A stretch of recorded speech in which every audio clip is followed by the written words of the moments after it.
Oh dear! You call, please?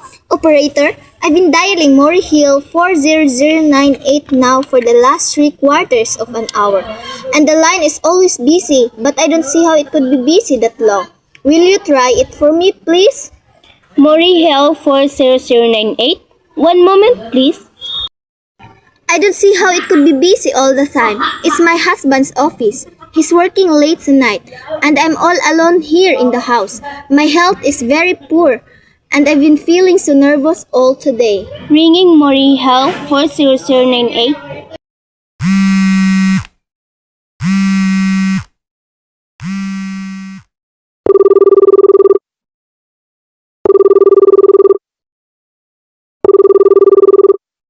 Hello? Hello? Hello? Hello? Hello? Hello? Hello? Hello? George? Yes, sir. Hello? Who's this? What number am I calling, please? I've heard from our client. He said the coast is clear for tonight. Yes, sir. Where are you now? In a phone booth. Hey, you know the address. At 11 o'clock, the private patrolman goes around to the bar on 2nd Avenue for a beer. Be sure that all the lights downstairs are out. There should be only one light visible from the street. At 11:15, a subway train crosses the bridge. It makes a noise in case her window is open and she should scream. Oh, hello. What number is this, please? Okay, I understand. Make it quick, as little blood as possible. Our client does not wish to make hair suffer long. A knife, okay, sir? A knife will be okay. And remember, remove the rings and bracelet and the jewelry in the bureau drawer. Our client wishes it to look like simple robbery. Okay, I get. Oh! How awful! How unspeakably! Your call, please? Operator, I've just been cut off. I'm sorry. Madam, what number were you calling? Hi, it was supposed to be Mori Hill 40098, but it was not. Some wires must have crossed. I was cut into a wrong number, and I've just heard the most dreadful thing, a murder. And operator, you simply have to retrace that call at once. Beg your pardon. Madam, I didn't quiet. Oh, I know it was a wrong number, and I had no business listening. But these two men, they were cold-blooded friends. Some poor innocent woman who was all alone in a house near a bridge. And we've got to stop them. We've got to. What number were you calling, madam? That doesn't matter. This was a wrong number, and you dialed it. And we've got to find out what it was immediately. But, madam, Oh, why are you so stupid? Look, it was obviously a case of some little slip of the finger. I told you to try Mori Hill 40098 for me. You dialed it, but your finger must have slipped. And I was connected with some other number. And I could hear them, but they could not hear me. Now, I simply fail to see why you could not make that same mistake again. On purpose. Why you could not try to dial Mori Hill 40098 in the same careless sort of way. Mori Hill 40098. I will try to get it for you, madam. Thank you.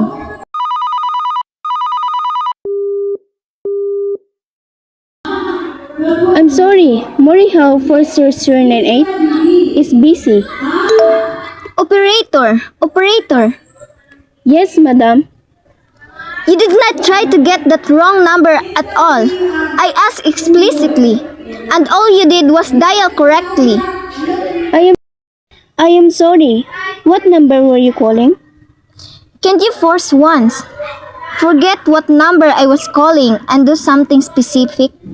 Now I want to trace that call. It's my civic duty. It's your civic duty to trace that call and to apprehend those dangerous killers. And if you want, I will connect you with the chief operator. please, This is the chief operator. Chief Operator, I want you to trace a call. A telephone call. Immediately. I don't know where it came from or who was making it, but it's absolutely necessary that it be tracked down because it was about a murder. Yes, a terrible, cold-blooded murder of a poor innocent woman tonight at 11:15. I see. Can you trace it for me? Can you track down those men? It depends, madam. Depends on what? It depends on whether the call is still going on. If it's a live call, we can trace it on the equipment. If it's been disconnected, we can't. Disconnected. The parties stop talking to each other. Oh, but of course they must have stopped talking to each other by now. That was at least 5 minutes ago, and they did not sound like the type who would make a long call. Well, I can try tracing it. Now, what is your name, madam? Mrs. Stevenson, Mrs. Albert Stevenson. But listen, At your telephone number? Plaza 42295. But if you go on wasting all this time, And what is your reason for wanting this call traced? my reason? Well, for heaven's sake, isn't it obvious? I overheard two men. They're killers. They're planning to murder this woman. It's a matter for the police. Have you told the police? No, how could I? You're making this check into a private call purely as a private individual? Yes, but meanwhile, Well, Mrs. Stevenson, I seriously doubt whether we could make this check for you at this time just on your say so as a private individual. We'd have to have something more official. oh, for heaven's sake, you mean to tell me I can't report a murder without getting tied up in all this red tape? Why? It's perfectly idiotic. All right, then I will call the police. Ridiculous! Your call, please. The police department, please. Ringing the police department.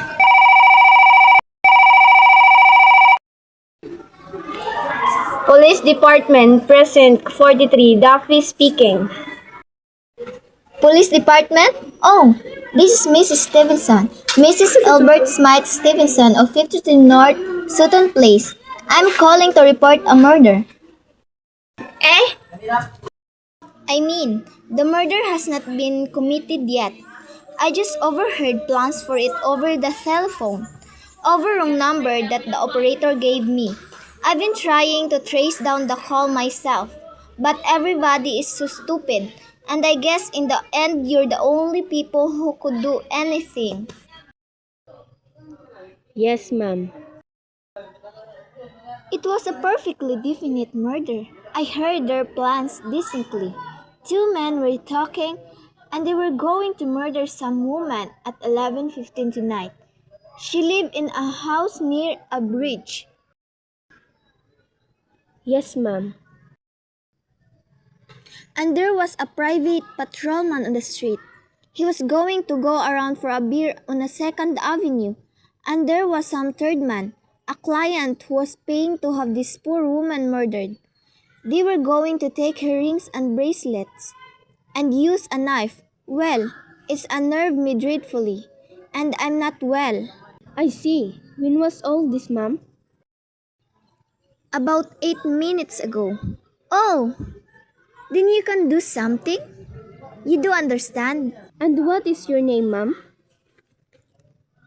Mrs. Stevenson. Mrs. Albert Stevenson. And your address? 53 North Sutton Place. That's near a bridge. The Queensborough Bridge. You know, and we have a private patrolman on our street and 2nd Avenue. And what was number you were calling? Maury Hill 40098, but that was not the number I overheard. I mean, Maury Hill 40098 is my husband's office. He's working late tonight, and I was trying to reach him to ask him to come home. I'm an invalid, you know, and it's the maid's night off, and I hate to be alone.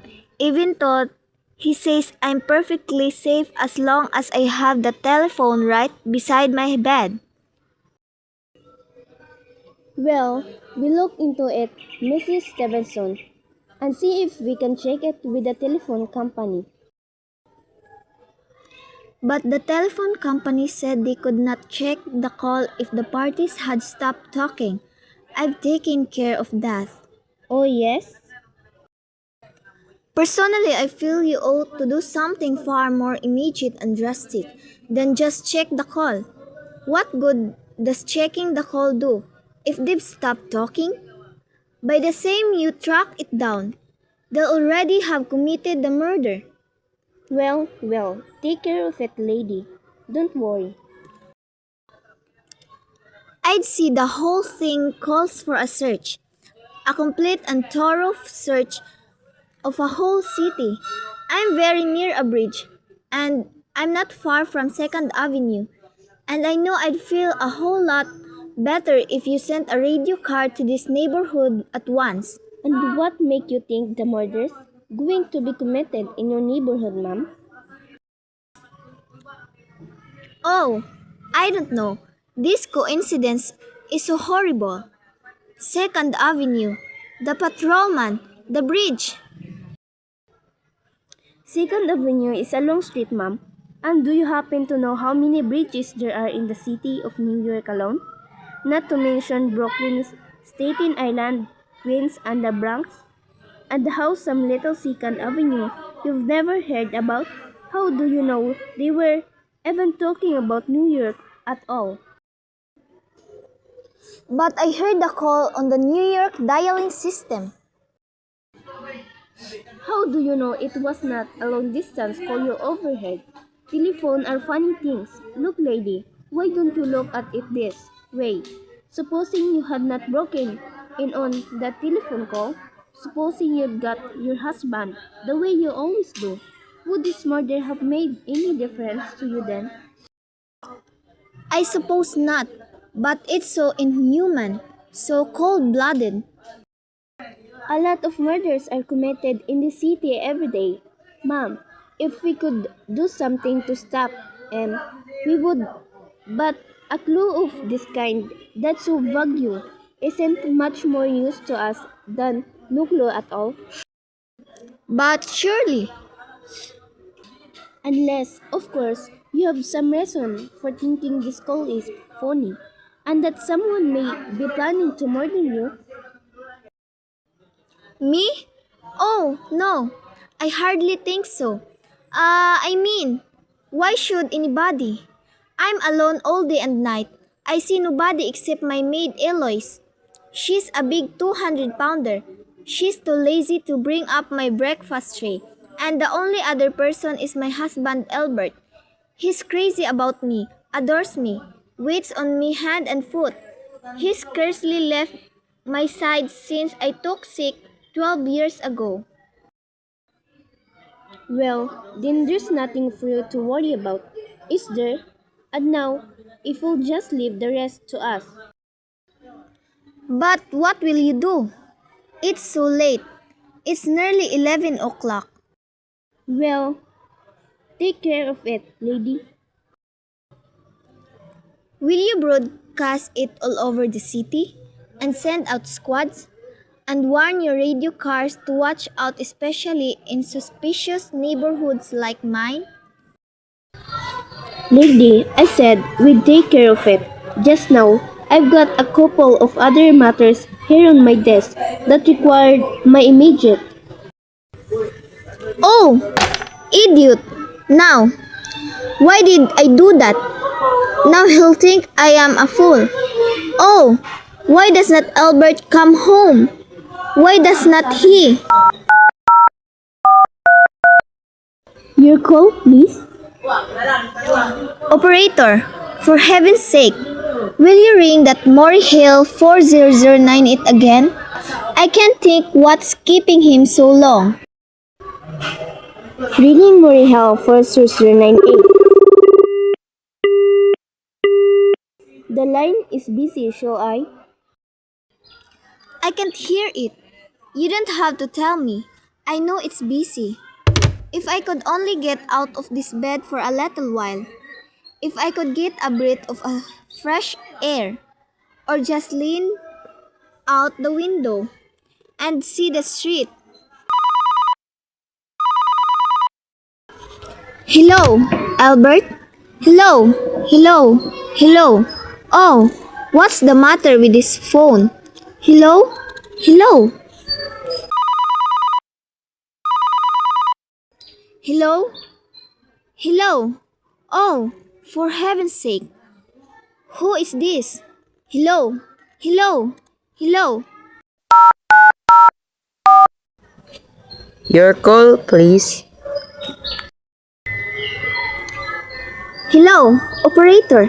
I don't know what's the matter with this telephone tonight, but it's positively driving me crazy.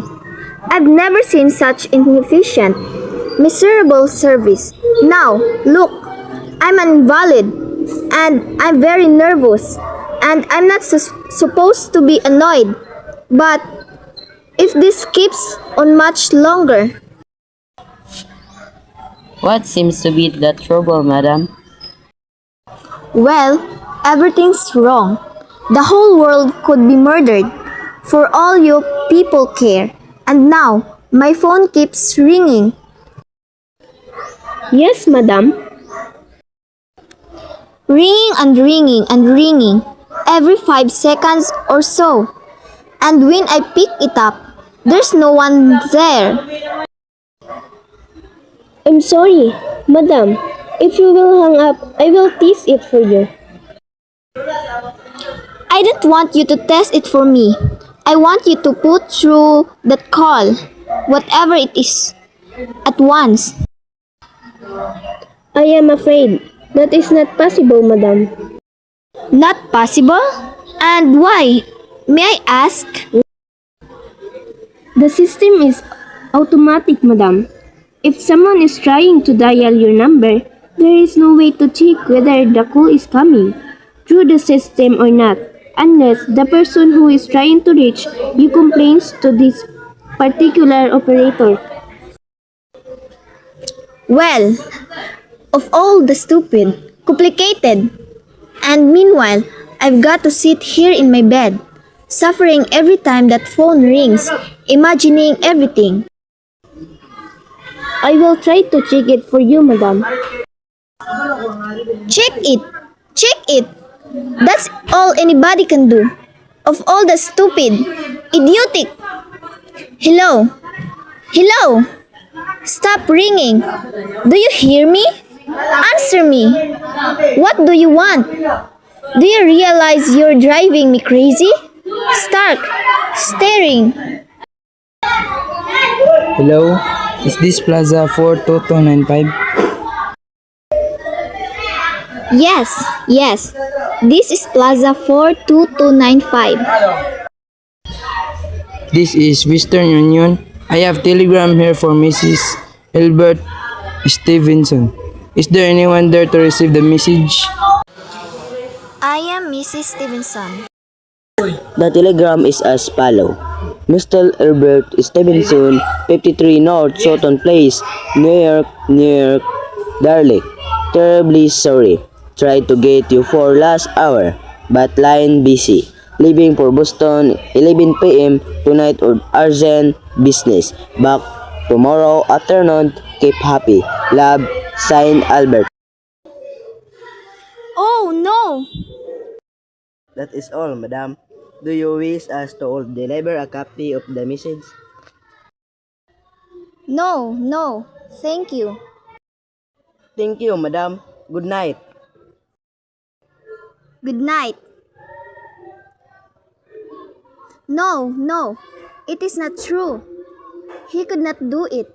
Not when he knows I'll be all alone. It's some trick some friend is.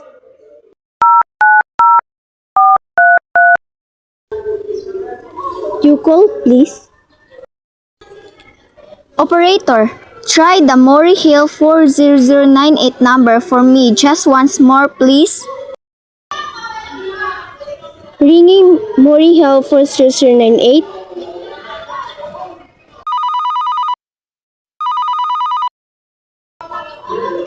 He's gone. Oh, Albert, how could you? How could you? But I can't be alone tonight. I can't. If I'm alone one more second, I don't care what he says or what the expense is. I'm a sick woman. I'm entitled.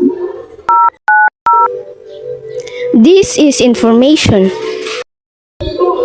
I want the telephone number of Hinchley Hospital. Hinchley Hospital? Do you have the address, madam? No, it's somewhere in the 70s. Thought it's a very small, private and inclusive hospital where I had my appendix out 2 years ago. Hinchley. H-E-N-C. One moment, please. Please, hurry. And please, what is the time? I do not know, madam. You may find out the time by dialing Meridian 71212. Oh, for heaven's sake. Could not you? The number of Hinchley Hospital is Butterfield 70105, madam. Butterfield 70105.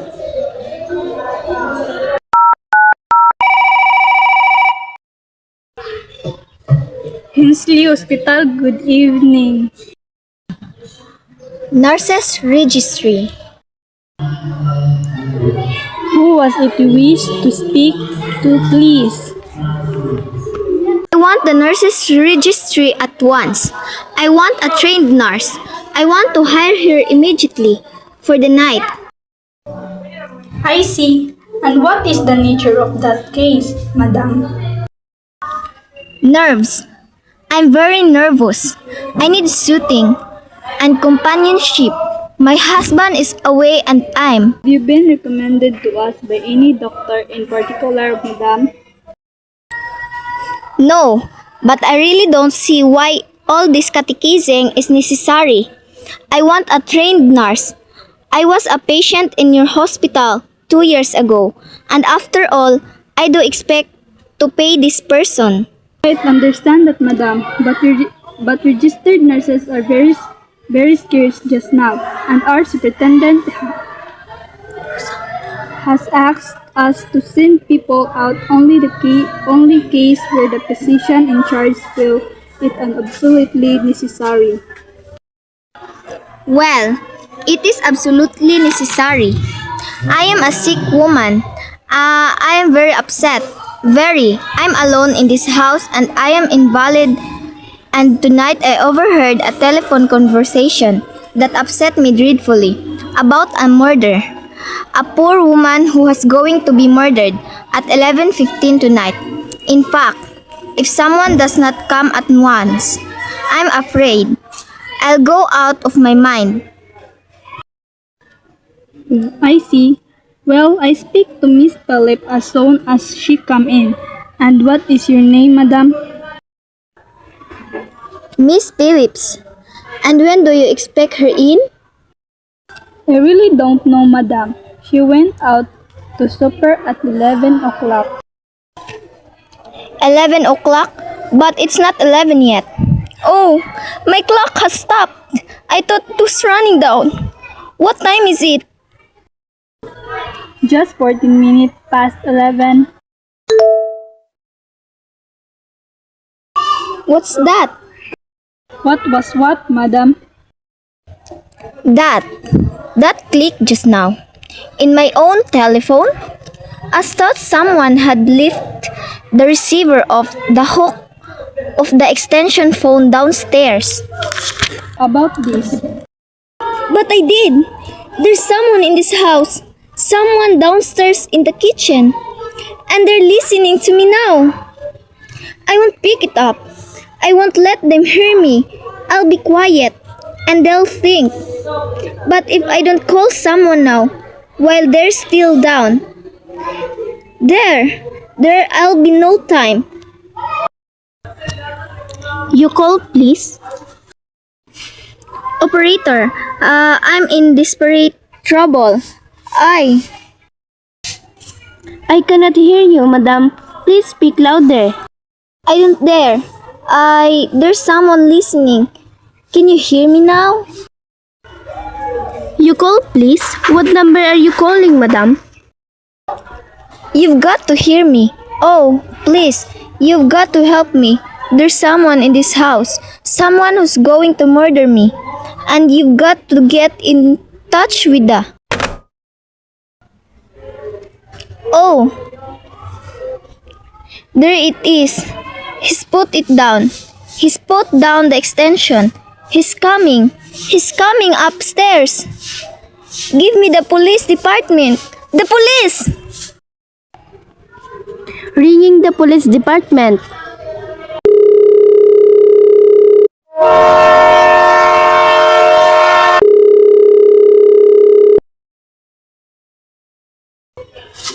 Police Department, Precinct 43, Duffy speaking.